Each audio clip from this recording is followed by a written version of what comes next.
When you send spicy content to strangers on the internet, spicy content to them, it's important to ask their age, gender, location, and name.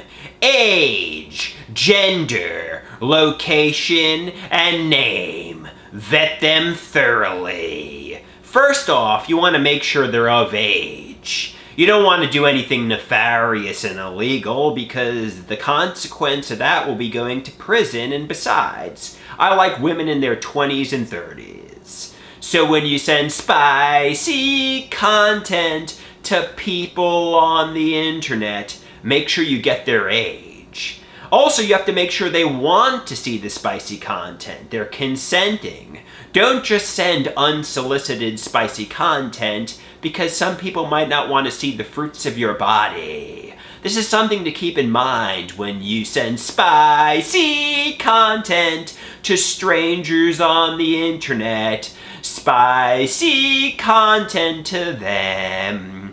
Also, make sure they're a woman, if you like women, because there's a lot of men who are posing as women, and do you want some guy to get off to your spicy content? No, you want a lady to, so that's something to keep in mind when you send spicy content to people on the internet. You got to keep in mind, they could be a man posing as a woman.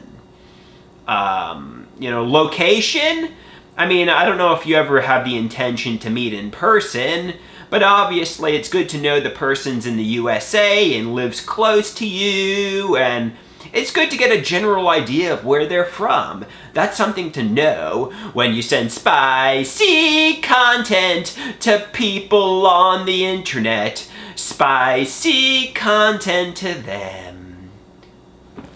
Yeah, so obviously the most important things are you got to make sure they're alive, of age, consenting, non-biologically related, and so on. Nothing nefarious and illegal, because you don't want, anything, that will lead to jail, the psychiatric hospital, or anything like that. So the consequence of breaking the law is prison, and nobody wants to go there.